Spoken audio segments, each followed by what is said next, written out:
Assalamualaikum. Waalaikumsalam.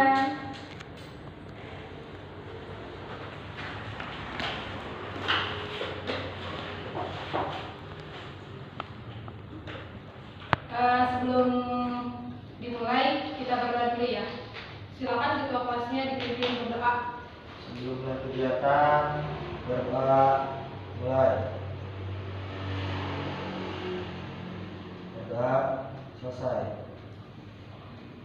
Ya. Bagaimana kabarnya adik-adik? Alhamdulillah, luar biasa. Allahu Akbar. Ya, semoga kita selalu sehat dan selalu dalam lindungan Allah Subhanahu wa taala. Amin. Kita absen dulu ya hari ini. Siapa yang tidak absen? Ani ada? Gak ada. Mana Ani? Sakit. Iya, semoga Ani segera mendapat kesembuhan ya. Amin. Hendy? Hadir. Mila? Hadir. Mariana Siska? Hadir. Novita Amalia? Hadir. Iya. Alhamdulillah.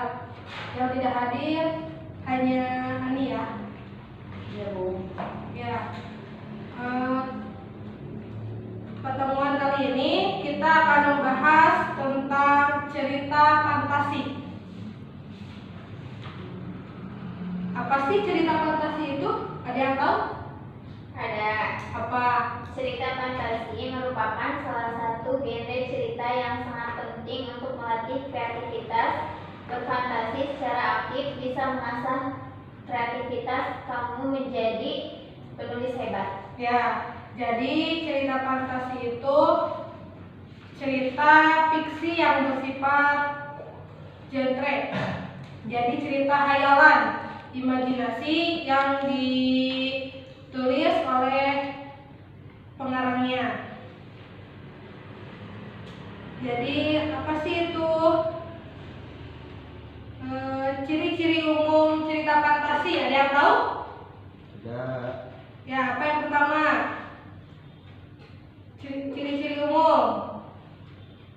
Ya.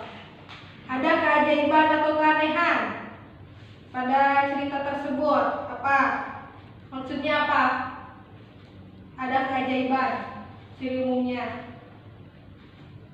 Ya. Belajar gak tadi malam adik-adik? Ya, Bu. Ya, Bu. Kita ulang kembali ya. Jadi ciri umum yang pertama ada keajaiban. Cerita ini mengungkapkan hal-hal yang supranatural dengan gaib gitu, tidak nyata. Ke dunia imajinatif. Yang kedua itu ada ide ceritanya terbuka. Jadi cerita yang ditulis oleh penulis ini bersifat menghayal, mereka berimajinatif tanpa dibatasi realitas dengan kehidupan nyatanya. Yang ketiga menggunakan berbagai latar. Apa itu menggunakan berbagai latar? Ada yang tahu? Tahu. Apa? Peristiwa yang dialami tokoh terjadi pada dua latar, yaitu latar yang masih ada dalam kehidupan sehari-hari dan latar yang tidak ada pada kehidupan sehari-hari. Contohnya ada yang tahu? Ada misalnya tokoh Nono bisa mengalami kejadian pada beberapa latar, atau waktu liburan di zaman Belanda. Ya. Selanjutnya tokohnya unik, dia memiliki kesaktian. Apa maksudnya itu? Tokohnya memiliki kesaktian. Jadi pada cerita fantasi ini tokohnya itu dia memiliki kesaktian tertentu. Dia tuh mengalami peristiwa misterius dengan berbagai latar waktu. Yang selanjutnya bersifat fiksi. Apa itu fiksi?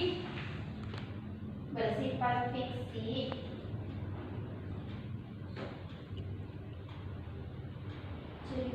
bukan kejadian nyata. Ya, Jadi kalau bisa disebut itu di luar nalar gitu ya, tidak akan mungkin terjadi. Cerita fantasi ini bisa juga diilhami oleh latar yang nyata, latar dan objek cerita pada cerita Ugi Agustono. Kalian tahu cerita itu? Enggak, Bu. Cerita itu dihasilkan dari observasi penulis terhadap Pulau Komodo. Ada kan di dunia ini Pulau Komodo dan binatang Komodo? Ada. Beliau mengambil cerita itu dari observasi tempat yang nyata, yaitu Pulau Komodo dan binatang komodonya. Yang terakhir yaitu bahasa. Ciri umum dari bahasa ini menggunakan sinonim dengan emosi yang kuat dan variasi. Dan bahasanya itu tidak menggunakan bahasa yang formal, menggunakan bahasa percakapan atau bahasa sehari-hari gitu ya. Gimana? Paham? Paham, Ya, Bu. alhamdulillah. Selanjutnya yaitu unsur intrinsik pada cerita fantasi. Unsur intrinsik ini terbagi atas 6 bagian. Yang pertama itu apa? Unsur Intrinsik, yaitu tema. Apa yang kalian ketahui itu tentang tema? Ada yang tahu? enggak. Ya, tema itu ide yang paling mendasar yang menjadi acuan suatu cerita. Jadi sebelum kita mulai untuk membuat cerita, kita harus membuat temanya dulu. Temanya itu misalkan tentang kisah kasih atau kasih sayang atau persahabatan gitu. Yang kedua yaitu alur. Ada yang tahu alur? Jalan cerita. Ya, jalan suatu cerita yang berupa peristiwa-peristiwa. Alurnya itu terbagi atas 3 alur. Alur maju, alur mundur, dan alur mundur. Nah, yang selanjutnya yaitu tokoh dan penokohan. Tokoh dan penokohan ini berbeda. Kalau tokoh itu namanya, kalau penokohan itu watak dari si tokoh tersebut. Misalkan tokohnya di sini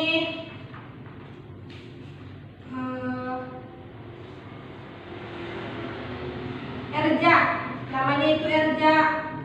Dia itu bersifat misalkan penokohannya, wataknya itu galak atau bijaksana seperti itu ya. Yang selanjutnya yaitu latar. Apa itu latar? Ya, latar itu terbagi atas tempat, waktu, dan suasana.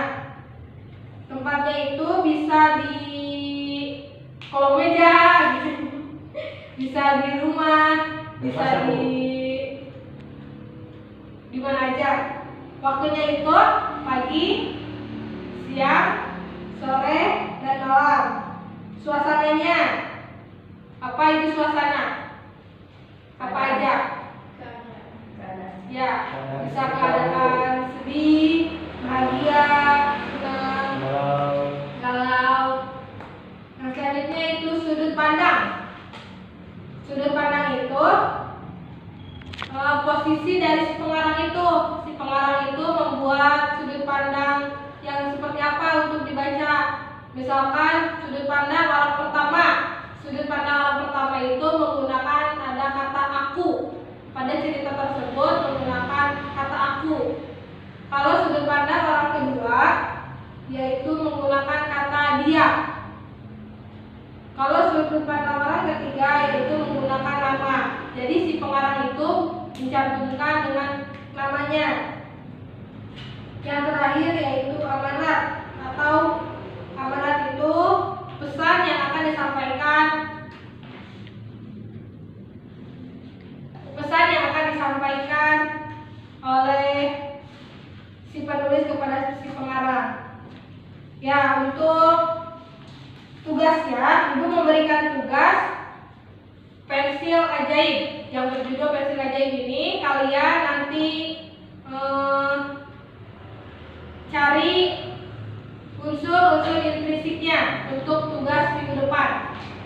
Karena waktunya sudah habis ya. Jadi Ibu bagi ini untuk tugas minggu depan. Nih, silakan Bu.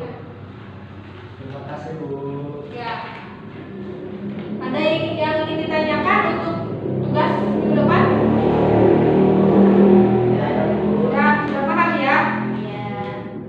Jadi di kalian mencari tentang unsur intrinsiknya yang tadi sudah Ibu jelaskan yang ada 6 itu ya.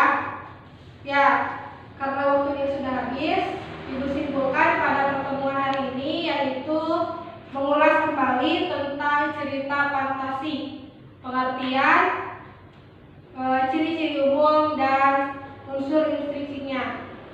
Baik, mungkin hanya itu yang mau disampaikan. Wabillahi taufiq wal hidayah. Wassalamualaikum warahmatullahi wabarakatuh.